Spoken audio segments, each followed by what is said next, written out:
Hi ಎಲ್ರಿಗೂ ನಮಸ್ಕಾರ. Welcome to my new vlog. Thumbnail ನೋಡೇ ತಿಳ್ಕೊಂಡಿರ್ತೀರಾ, ಫೋಟೋಶೂಟ್ಗೆ ಹೋಗ್ತಾ ಇದ್ದೀವಿ. ನನ್ನ ಮಗಂದು ಆಲ್ರೆಡಿ 6 ಮಂತ್ ಮಾಡಿರೋದ್ರಿಂದ ಕನ್ಫರ್ಮ್ ಆಗಿ ಗೊತ್ತಿರುತ್ತೆ ನನ್ನ ಮಗಂದಲ್ಲ ಅಂತ. ಎಸ್, ಅಳಿಯಂದೇ ಫೋಟೋಶೂಟು. ಅವ್ನಿಗಿನ್ನೇನು 1 ಇಯರ್ ಕಂಪ್ಲೀಟ್ ಆಗ್ತಿರೋದ್ರಿಂದ ಫೋಟೋಶೂಟ್ ಮಾಡಿಸೋಣ ಅಂತ ಹೊರಟಿದ್ದೀವಿ. ನಾನು ಭೂಮಿಕಾ ಹಿಂದೆ, ನಮ್ಮಮ್ಮ ಐರಾ ಮುಂದೆ, ನನ್ನ ತಮ್ಮ ಡ್ರೈವ್ ಮಾಡ್ತಾ ಇದ್ದ.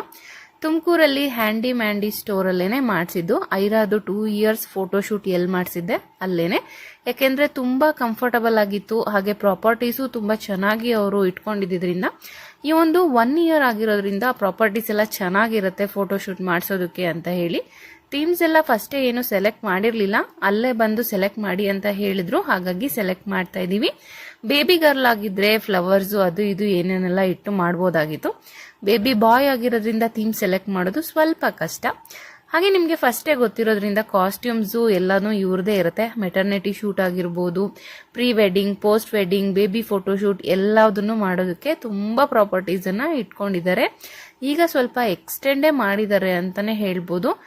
ಸ್ವಲ್ಪ ಅಪ್ಡೇಟೆಡ್ ಪ್ರಾಡಕ್ಟ್ಸ್ ಎಲ್ಲದನ್ನು ತರಿಸಿದ್ದಾರೆ. ಪ್ರಾಪರ್ಟೀಸ್ಗಳನ್ನೆಲ್ಲದನ್ನು ತುಂಬಾ ಚೆನ್ನಾಗಿ ಮೇಂಟೈನ್ ಮಾಡ್ತಾ ಇದ್ದಾರೆ.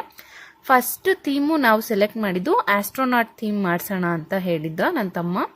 ಹಾಗಾಗಿ ಮೂನು ಮತ್ತು ಇನ್ನು ಮೋಡಗಳಿಗೆಲ್ಲ ಕಾಟನ್ಸ್ ಏನೇನು ಬೇಕೋ ಎಲ್ಲದನ್ನ ಹಾಕಿ ರೆಡಿ ಮಾಡ್ಕೊಳ್ತಾ ಇದ್ರು. ಮೀನ್ ವೈಲ್ ನನಗೆ ಟೆನ್ಷನ್ ಇದ್ದಿದ್ದು 3 ಮಕ್ಕಳನ್ನ ಫೋಟೋಶೂಟ್ ಆಗೋವರೆಗೂ ಹೇಗೆ ಮೇಂಟೈನ್ ಮಾಡೋದು ಅಂತ. ನಮ್ಮಮ್ಮ ನನ್ನ ಮಗನ ಹಿಡ್ಕೊಂಡು ಆಟ ಆಡಿಸ್ತಾ ಇದ್ರು. ಇನ್ನು ನನ್ನ ಮಗಳು ದೊಡ್ಡೋಳಾಗಿರೋದ್ರಿಂದ ಎಲ್ಲ ಕಡೆ ಓಡಾಡ್ಕೊಂಡಿರ್ತಾ ಇದ್ಲು. ಸೊ ಕಾಸ್ಟ್ಯೂಮ್ ಅವ್ರದ್ದೇ ಕೊಟ್ಟಿದ್ರು. ಆಸ್ಟ್ರೋನಾಟ್ ಕಾಸ್ಟ್ಯೂಮ್ ಏನಿತ್ತು ಅದನ್ನು ಹಾಕಿ ಈಗ ರೆಡಿ ಮಾಡಿದ್ದೀವಿ. ಇನ್ನೇನು ಅಷ್ಟರಲ್ಲಿ ಅವರು ಥೀಮ್ಗೆ ಏನೇನು ಬೇಕು ಪ್ರಾಪರ್ಟೀಸ್ನೆಲ್ಲ ಇಟ್ಟು ರೆಡಿ ಮಾಡ್ಕೊಂಡಿದ್ರು. ನೋಡಿ, ಈ ರೀತಿನಲ್ಲಿ ಇದೆ ಆಸ್ಟ್ರೋನಾಟ್ ಥೀಮು. ಮೂನ್ ಮೇಲೆ ಕೂರಿಸ್ಬಿಟ್ಟು ಫೋಟೋಸನ್ನು ತೆಗಿಯೋದು. ಪಾಪುದು ಮೇನ್ ಪ್ರಾಬ್ಲಮ್ ಏನಂದ್ರೆ ಅವನು ಹೊಸಬ್ರ ಹತ್ರ ಯಾರ ಹತ್ರನೂ ಹೋಗಲ್ಲ. ಅವ್ರ ಅಪ್ಪ ಇರಬೇಕು, ಇಲ್ಲಾಂದ್ರೆ ಅವ್ರ ಅಮ್ಮ ಇರಬೇಕು ಹತ್ರದಲ್ಲಿ. ಸೊ ಹಾಗಾಗಿ ನಾನು ಫೋಟೋಶೂಟ್ ಹೇಗೆ ಮಾಡಿಸ್ಕೊಳ್ತಾನೆ ಅನ್ನೋದೇ ಟೆನ್ಷನ್ ಆಗ್ತಿತ್ತು. ಜೊತೆಗೆ ಅವನಿಗಿನ್ನೂ ನಿಂತ್ಕೊಳ್ಳೋಷ್ಟು ಶಕ್ತಿ ಇರಲಿಲ್ಲ. ಹಾಗಾಗಿ ಕೂರಿಸ್ಬಿಟ್ಟೇನೆ ಆದಷ್ಟು ನಾವು ಫೋಟೋಸನ್ನು ತೆಗಿಬೇಕಾಗಿದ್ದು. ಫೋಟೋಸ್ ಅಂತೂ ಸಕ್ಕತ್ತಾಗಿ ಬಂದಿದ್ವು. ಅವನು ಎಷ್ಟು ಚೆನ್ನಾಗಿ ಕಾಣಿಸ್ತಾ ಇದ್ದ ಅಂದರೆ ನಿಜವಾಗ್ಲೂ ಈ ಫೋಟೋಸ್ ನೋಡಿದ್ರೆ ನಿಮ್ಗೇನೆ ಅನ್ಸುತ್ತೆ ಎಷ್ಟು ಕ್ಯೂಟಾಗಿ ಕಾಣಿಸ್ತಾ ಇದ್ದಾನೆ ಅಂತ. ಸೆಕೆಂಡ್ ಥೀಮ್ ಬಂದು ಶೆಫ್ ಥೀಮನ್ನು ಸೆಲೆಕ್ಟ್ ಮಾಡಿದ್ವಿ. ಸೊ ಪ್ರಾಪರ್ಟೀಸ್ನೆಲ್ಲ ಇಟ್ಟು ಈ ರೀತಿನಲ್ಲಿ ಥೀಮನ್ನು ರೆಡಿ ಮಾಡಿದ್ದಾರೆ.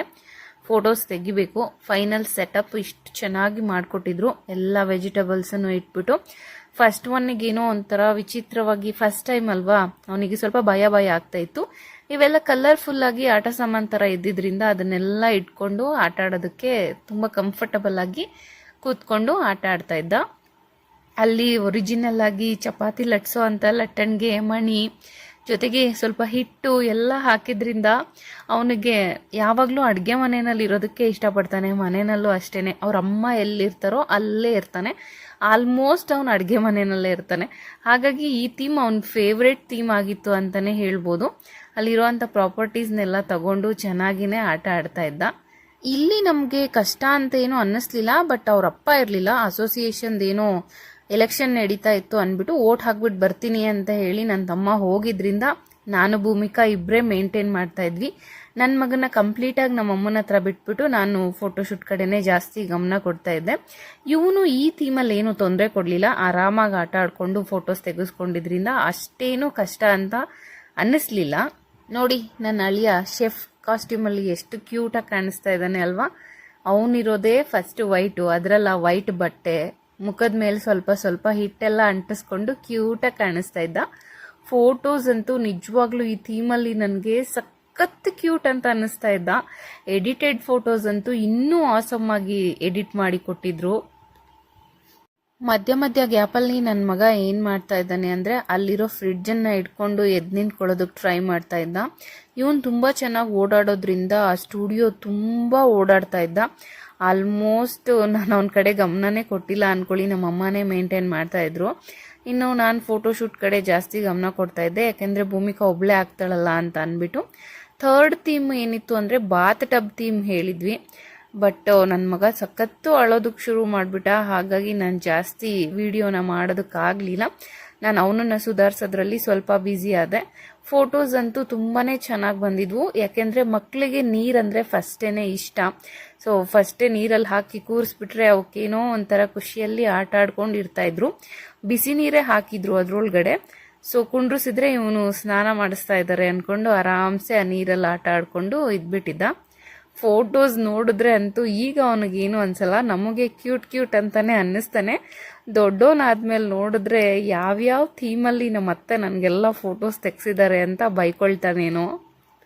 3 ಥೀಮ್ ಆಗೋವರೆಗೂ ನನ್ನ ಮಗ ಎದ್ದಿದ್ದೇ ಹೆಚ್ಚು. ಪಾಪ ನಿದ್ದೆ ಬಂದ್ಬಿಟ್ಟಿತ್ತು ಅಂತ ಹೇಳಿ ಮಲ್ಕೊಂಡ್ಬಿಟ್ಟಿದ್ದಾನೆ.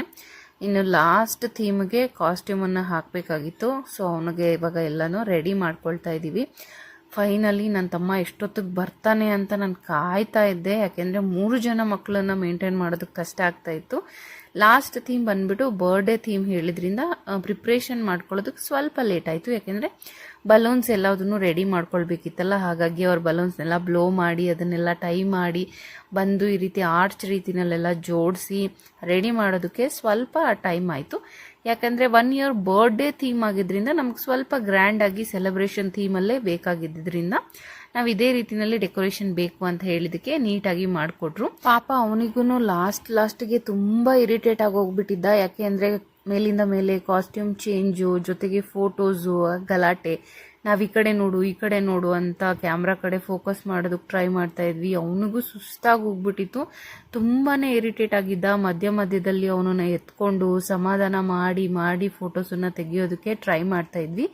ಯಾಕೆಂದರೆ ನಾವು 12 o'clockಗೆ ಫೋಟೋಶೂಟ್ ಸ್ಟಾರ್ಟ್ ಮಾಡಿದ್ದು, ಮುಗಿಯೋ ಅಷ್ಟರಲ್ಲಿ 4 o'clock ಆಗಿತ್ತು. 4 hours ಕಂಟಿನ್ಯೂಸ್ ಆಗಿ ಅವನನ್ನು ಆ್ಯಕ್ಟಿವ್ ಆಗಿ ಇಟ್ಕೊಳ್ಳೋದಕ್ಕೆ ನಾವು ಟ್ರೈ ಮಾಡ್ತಾ ಇದ್ವಿ. ಹಾಗೆ ಫೋಟೋಗ್ರಾಫರ್ ಕೂಡ ಅಷ್ಟೇ ತುಂಬ ಪೇಷನ್ಸಿಂದನೇ ಫೋಟೋಸನ್ನು ತೆಗೆದುಕೊಡ್ತಾ ಇದ್ರು. ಬೇಬಿ ಫೋಟೋಶೂಟ್ ಅಂತ ಹೇಳ್ಕೊಳ್ಳೋದಕ್ಕೆ ಅಷ್ಟೇ ಈಸಿಯಾಗಿರುತ್ತೆ, ಅದರ ಎಫರ್ಟು ಪೇರೆಂಟ್ಸ್ದಾಗಿರ್ಬೋದು ಫೋಟೋಗ್ರಾಫರ್ದಾಗಿರ್ಬೋದು ಅದ್ರ ಹಿಂದಿರೋ ಕಷ್ಟ ಅವ್ರಿಗೆ ಮಾತ್ರನೇ ಗೊತ್ತಿರುತ್ತೆ.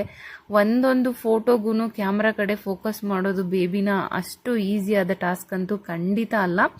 ಫೋಟೋಗ್ರಾಫರ್ ಅಂತೂ ತುಂಬ ಪೇಷನ್ಸ್ ಆಗಿ ಇದ್ದರು. ಇವರೇ ಗುರು ಕ್ಯಾಪ್ಚರ್ ಮೂಮೆಂಟ್ಸ್ ಅಂತ ಇವ್ರದ್ದು ಇನ್ಸ್ಟಾಗ್ರಾಮ್ ಪೇಜ್ ಇದೆ. ಹಾಗೆ ಅವರ ಕಾಂಟ್ಯಾಕ್ಟ್ ನಂಬರನ್ನು ಕೂಡ ನಾನಿಲ್ಲಿ ಮೆನ್ಷನ್ ಮಾಡಿದ್ದೀನಿ. ನೀವು ಯಾರಾದರೂ ನಿಮ್ಮ ಬೇಬಿ ಫೋಟೋಶೂಟ್ ಆಗಿರ್ಬೋದು, ಮೆಟರ್ನಿಟಿ ಶೂಟ್ ಆಗಿರ್ಬೋದು, ಯಾವುದೇ ಫೋಟೋಶೂಟ್ ಮಾಡೋದಿದ್ರು ಖಂಡಿತ ಇವರನ್ನ ಕಾಂಟ್ಯಾಕ್ಟ್ ಮಾಡಿ. ನಾನು ಕೂಡ ಐರಾದು 2nd ಇಯರ್ ಫೋಟೋಶೂಟ್ನ ಇವರಿಂದಾನೇ ಮಾಡಿಸಿದ್ದು. ನನಗೆ ಇವರ ಕಾಂಟ್ಯಾಕ್ಟ್ ಸಿಕ್ಕಿದ್ದು ಪಲ್ಲವಿ ಕಡೆಯಿಂದ, ಯಾಕೆಂದರೆ ಫಸ್ಟ್ ಫೋಟೋಶೂಟ್ ಅವಿರಾದು ಅವಳು ಇವ್ರ ಕಡೆಯಿಂದ ಮಾಡಿಸಿದ್ರು. ತುಂಬ ಚೆನ್ನಾಗಿ ಬಂದಿದ್ವು ಫೋಟೋಸು, ಹಾಗಾಗಿ ನಾನು ಇವ್ರನ್ನ ಕಾಂಟ್ಯಾಕ್ಟ್ ಮಾಡಿದೆ. ಇನ್ನು ಕೇಕ್ ಸ್ಮ್ಯಾಶ್ಗೆ ಕೇಕ್ನ ನನ್ನ ತಮ್ಮನೇ ಬರೋವಾಗ ತೊಗೊಂಡು ಬಂದಿದ್ದ. ನನ್ನ ಮಗನ ಕೇಕ್ ಸ್ಮ್ಯಾಶೇ ನೆನಪಾಗ್ತಾ ಇತ್ತು ನನಗೆ. ಅವನಂತೂ ಫುಲ್ ಎಕ್ಸೈಟೆಡ್ ಆಗಿ ಕೇಕ್ ಇಟ್ಟ ತಕ್ಷಣನೇ ಹೋಗಿ ಎಲ್ಲದನ್ನು ಸ್ಮ್ಯಾಶ್ ಮಾಡಾಕ್ಬಿಟ್ಟಿದ್ದ. ಇವನು ಏನು ಮಾಡ್ತಾನೆ ಅನ್ನೋ ಕ್ಯೂರಿಯಾಸಿಟಿ ಒಂದು ಕಡೆ ಇತ್ತು. ಬಟ್ ಇವನು ಸ್ವಲ್ಪ ಹೆದರ್ಕೊಳ್ತಾ ಇದ್ದಿದ್ದರಿಂದ ಕೇಕ್ ಮುಟ್ಟೋದಕ್ಕೇನೆ ಇವನು ಫುಲ್ಲು ಹಿಂಜರಿತಾ ಇದ್ದ. ನೇಮ್ ಎಲ್ಲ ಬರೆದ್ಬಿಟ್ಟು ರಿಶ್ವಿಕ್ ಅಂತ 1 ಅಂತ ಎಲ್ಲ ಇಟ್ಟು ಫೋಟೋಶೂಟ್ ಮಾಡಿಸ್ತಾ ಇದ್ವಿ. ಆ್ಯಕ್ಚುಲಿ ಈ ಮಂತ್ 20th ನಾವು ಇವನ ನೇಮಿಂಗ್ ಸೆರೆಮನಿನ ಇಟ್ಕೊಂಡಿದ್ದೀವಿ. ಅದಕ್ಕೋಸ್ಕರ ಇನ್ನು ಮಂಡೇ ಎಲ್ಲ ಕೊಟ್ಟರೆ ಗುಂಡಾಗಿರ್ತಾನಲ್ವ, ಫೋಟೋಶೂಟ್ ಮಾಡಿಸೋದಕ್ಕಾಗಲ್ಲ ಅಂತ ಹೇಳಿಬಿಟ್ಟೆ ಬರ್ಡೇ ಫೋಟೋಶೂಟ್ನ 1 month ಮುಂಚೆನೇ ಮಾಡಿಸ್ತಾ ಇದ್ದೀವಿ. ಆ್ಯಕ್ಚುಲಿ ಫೋಟೋಸ್ ಎಲ್ಲ ರಿವೀಲ್ ಮಾಡೋದು ಬೇಡ ಅಂತ ಅಂದ್ಕೊಂಡ್ವಿ, ಬಟ್ ಮಾಡಲೇಬೇಕಾಗುತ್ತೆ. ಯಾಕೆಂದರೆ ಬರ್ಡೇವರೆಗೂ ಕಾಯೋದು ನನಗಂತೂ ತುಂಬ ಕಷ್ಟ ವ್ಲಾಗ್ಸ್ ಮಾಡೋದ್ರಿಂದ. ಸೊ ನನ್ನ ಅಳಿಯನ ನೇಮ್ ಬಂದು ರಿಶ್ವಿಕ್ ಅಂತ. ನೇಮಿಂಗ್ ಸೆರೆಮನಿ ಮುಂಚೆನೇ ನಾನು ನೇಮನ್ನು ರಿವೀಲ್ ಮಾಡ್ತಾ ಇದ್ದೀನಿ. ನೇಮ್ ನಿಮ್ಗೆ ಹೇಗೆ ಅನ್ನಿಸ್ತು ಅನ್ನೋದನ್ನು ನನಗೆ ಕಾಮೆಂಟ್ ಮಾಡಿ ತಿಳಿಸಿ. ಲಾಸ್ಟಲ್ಲಿ ಕೇಕ್ ಸ್ಮ್ಯಾಶ್ ಮಾಡಿಸೋದಕ್ಕೆ ನಾವೇ ಹೋಗ್ಬಿಟ್ಟು ಅವನಿಗೆ ಕೇಕ್ನೆಲ್ಲನೂ ಕೆನ್ನೆ ಮೇಲೆ ಎಲ್ಲ ಬಳ್ದು ಅವನ ಕೈನೆಲ್ಲ ನಾವೇ ಕೇಕ್ ಒಳಗಡೆ ಎಲ್ಲ ಅದ್ಬಿಟ್ಟು ಬಂದು ಫೋಟೋಸನ್ನು ತೆಗೆಸ್ತಾ ಇದ್ವಿ. ಅವ್ನು ಯಾಕೋ ಕೇಕ್ ಸ್ಮ್ಯಾಶಿಗೆ ಇಂಟ್ರೆಸ್ಟೇ ತೋರಿಸ್ಲಿಲ್ಲ. ಬಟ್ ಒಂದೊಂದು ಸಲ ತಿನ್ನೋದಕ್ಕೆ ಟ್ರೈ ಮಾಡ್ತಾ ಇದ್ದ. ಟೇಸ್ಟ್ ಸ್ವಲ್ಪ ಇಷ್ಟ ಆಯಿತು ಅನಿಸುತ್ತೆ. ಲಾಸ್ಟಲ್ಲಿ ಸ್ವಲ್ಪ ಕೇಕನ್ನ ತಿನ್ಕೊಂಡು ಪೋಸಸನ್ನು ಕೊಡ್ತಾ ಇದ್ದ. ನಾನು ಅಂದ್ಕೊಂಡಿದ್ದು ನೇಮಿಂಗ್ ಸೆರೆಮನಿ ಆದಮೇಲೆ ಇನ್ನೂ 1 month ಟೈಮ್ ಇರುತ್ತಲ್ವ, ಆಗ ಫೋಟೋಶೂಟನ್ನು ನಿಧಾನಕ್ಕೆ ಮಾಡಿಸಿದ್ರಾಯ್ತು ಅಂತ. ಬಟ್ ನಮ್ಮಮ್ಮ ಒಂದು ಶಾಕಿಂಗ್ ನ್ಯೂಸ್ ಕೊಟ್ಬಿಟ್ರು, ನೇಮಿಂಗ್ ಸೆರೆಮನಿ ಆಗಿದ್ದು ನೆಕ್ಸ್ಟ್ ದಿನನೇ ಮುಡಿ ಕೊಡ್ತಾ ಇದ್ದೀವಿ ಅಂತ. ಹಾಗಾಗಿ ಅರ್ಜೆಂಟಲ್ಲಿ ನಾನು ಇವ್ರಿಗೆ ಕಾಲ್ ಮಾಡಿಕೊಂಡು ಈ ರೀತಿ ಫೋಟೋಶೂಟ್ ಮಾಡಿಸ್ಬೇಕು, ಅವೈಲಬಲ್ ಇದ್ದೀರಾ ಅಂತ. ಸೊ ಅವ್ರು ಅವೈಲಬಲ್ ಇದ್ದೀನಿ ಬನ್ನಿ ಅಂದಿದ ತಕ್ಷಣವೇ ತಡ ಮಾಡಲಿಲ್ಲ, ಅವತ್ತೇ ಅಪಾಯಿಂಟ್ಮೆಂಟ್ ಎಲ್ಲ ಬುಕ್ ಮಾಡ್ಕೊಂಡ್ಬಿಟ್ಟು ಫೋಟೋಶೂಟನ್ನು ಮಾಡಿಸ್ತಾ ಇದ್ದೀವಿ. 1 month ಬಿಫೋರ್ ಮಾಡಿಸ್ತಾ ಇರೋದು. ಫೈನಲಿ 4th and ಲಾಸ್ಟ್ ಥೀಮಿನ ಫೋಟೋಸ್ ಈ ರೀತಿನಲ್ಲಿದೆ. ನಿಜವಾಗ್ಲೂ ಸಖತ್ ಇಷ್ಟ ಆಯಿತು. ಒಂದಕ್ಕಿಂತ ಒಂದು ಫೋಟೋಸನ್ನು ತುಂಬ ಚೆನ್ನಾಗಿ ಎಡಿಟ್ ಮಾಡಿ ಕೊಟ್ಟಿದ್ರು. ಥ್ಯಾಂಕ್ ಯು ಸೋ ಮಚ್ ಗುರು ಅವರೇ. ಫೈನಲಿ ಫೋಟೋಶೂಟನ್ನು ಮುಗಿಸ್ಕೊಂಡು ಈಗ ಹೊರಟಿದ್ದೀವಿ. 4:15 ಆಗಿದ್ರಿಂದ ಹೊಟ್ಟೆ ಫುಲ್ ಹಸ್ತೋಗಿತ್ತು. ಅವನಂತೂ ಫೋಟೋಸ್ ತೆಗೆಸ್ಕೊಂಡು ಸುಸ್ತಾಗಿ ಮಲ್ಗೆ ಬಿಟ್ಟಿದ್ದ. ನನ್ನ ಮಗ ನಿದ್ದೆ ಮಾಡಿ ಎದ್ದಿದ್ರಿಂದ ಆ್ಯಕ್ಟಿವ್ ಆಗಿದ್ದಾನೆ. ಆನ್ ದ ವೇ ನಾವು ಹೋಗಿದ್ದು ಬ್ಲೂ ಇನ್ ಅನ್ನೋ ಒಂದು ಫ್ಯಾಮಿಲಿ ರೆಸ್ಟೋರೆಂಟ್ಗೆ. ಮಳೆ ಬರೋ ಥರ ಬೇರೆ ಆಗಿತ್ತು. ಸೊ ಬೇಗ ಊಟ ಮಾಡಿಕೊಂಡು ಹೊರಡೋಣ ಅಂತ ಹೇಳಿ ಬಂದ್ವಿ. ರೆಸ್ಟೋರೆಂಟ್ ಒಳಗಡೆ ತುಂಬಾ ಚೆನ್ನಾಗಿದೆ, ಗ್ರೀನರಿ ಆಗಿ. ಹಾಗೆ ಫುಡ್ಡೂ ಅಷ್ಟೇ ತುಂಬಾ ಚೆನ್ನಾಗಿ ಮಾಡಿಕೊಟ್ಟಿದ್ರು. ನನಗೆ ಎಲ್ಲ ಟೇಸ್ಟೂ ಇಷ್ಟ ಆಯಿತು. ನಾನ್ ವೆಜ್ಜನ್ನು ತೊಗೊಂಡಿದ್ವಿ. ತುಂಬ ಚೆನ್ನಾಗಿ ಟೇಸ್ಟಿಯಾಗಿ ಮಾಡಿಕೊಟ್ಟಿದ್ರು. ಊಟ ಮುಗಿಸ್ಕೊಂಡು ಈಗ ಊರ ಕಡೆ ಹೊರಟಿದ್ದೀವಿ. ಇದಾಗಿತ್ತು ಇವತ್ತಿನ ಫೋಟೋಶೂಟ್. ಫೋಟೋಸ್ ನಿಮಗೆ ಇಷ್ಟ ಆಗಿದೆ ಅಂತ ಭಾವಿಸ್ತಾ ಈ ವ್ಲಾಗನ್ನು ಇಲ್ಲಿಗೆ ಮುಗಿಸ್ತಾ ಇದ್ದೀನಿ. ಮತ್ತೆ ಮುಂದಿನ ವ್ಲಾಗ್ನೊಂದಿಗೆ ಸಿಗ್ತೀನಿ. ಅಲ್ಲಿವರೆಗೂ take care and thank you so much.